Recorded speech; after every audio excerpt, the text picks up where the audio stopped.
J'ai été à l'étranger pendant 6 semaines.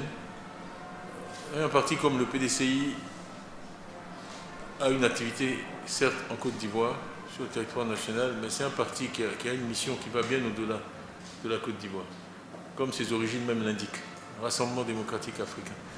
Donc en tant que dirigeant et président du parti, je dois non seulement gérer le parti, diriger le parti, mais aussi être un peu un ambassadeur, un représentant du parti auprès de décideurs clés à l'international et dans le monde. Donc c'est ce que j'ai fait pendant cette période.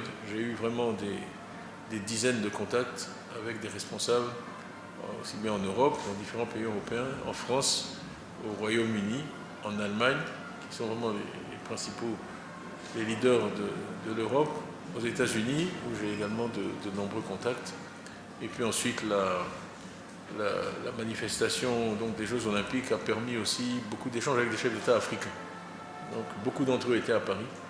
Donc j'ai pu voir un certain nombre de chefs d'État, échanger avec eux, leur donner notre point de vue sur la situation dans le pays et puis les défis qui approchent avec l'élection de 2025. Donc voilà un peu l'objet de ce voyage. Et maintenant nous sommes là. La priorité à court terme, c'est l'inscription sur les listes électorales. C'est un thème dont on a parlé dès que j'ai été élu.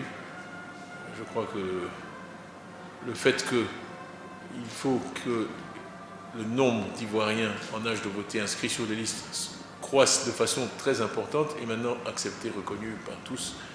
Vous avez suivi l'appel de l'opposition qui a demandé que la période d'inscription soit prolongée. Ça aussi, ça fait partie des sujets que j'ai abordés dans mes conversations à l'étranger. Et je dirais qu'il y a unanimité sur le fait que c'est une demande raisonnable et nécessaire. Donc nous attendons la réponse des autorités en espérant qu'elle sera positive, parce qu'on ne voit pas quelle raison il peut y avoir à ne pas faciliter l'inscription sur les listes électorales pour tous les Ivoiriens en âge de voter. L'objectif numéro 1, c'est vraiment de mobiliser nos militants. Mobiliser nos militants. On sait qu'au fil des ans, il y a parfois eu une certaine démobilisation, un certain découragement. C'est difficile de rester dans l'opposition très longtemps. Et le PDCI a même réussi de façon unique dans le monde, dans ce domaine. La plupart des partis qui restent dans l'opposition aussi longtemps, ça a été même un des thèmes d'une des réunions à Chicago. C'était qu'est-ce qui se passe dans un parti quand il reste dans l'opposition trop longtemps.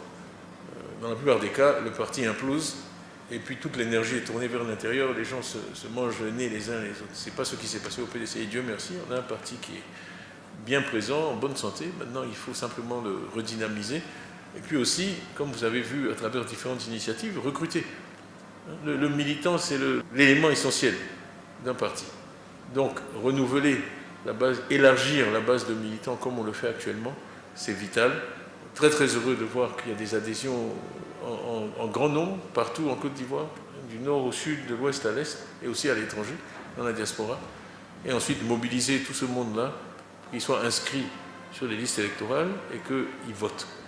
Donc, passer le message du PDCI-RDA, rester proche des populations, être très présent sur le terrain, montrer aux Ivoiriens que nous sommes à leur écoute, que nous comprenons leurs préoccupations et que le PDCI est le parti qui est capable de répondre à ces préoccupations, comme il l'a fait dans le passé. Il a démontré. La chance qu'on a dans notre cas, c'est qu'on n'a rien besoin d'inventer. Parce que ce que nous comptons faire, nous l'avons déjà fait.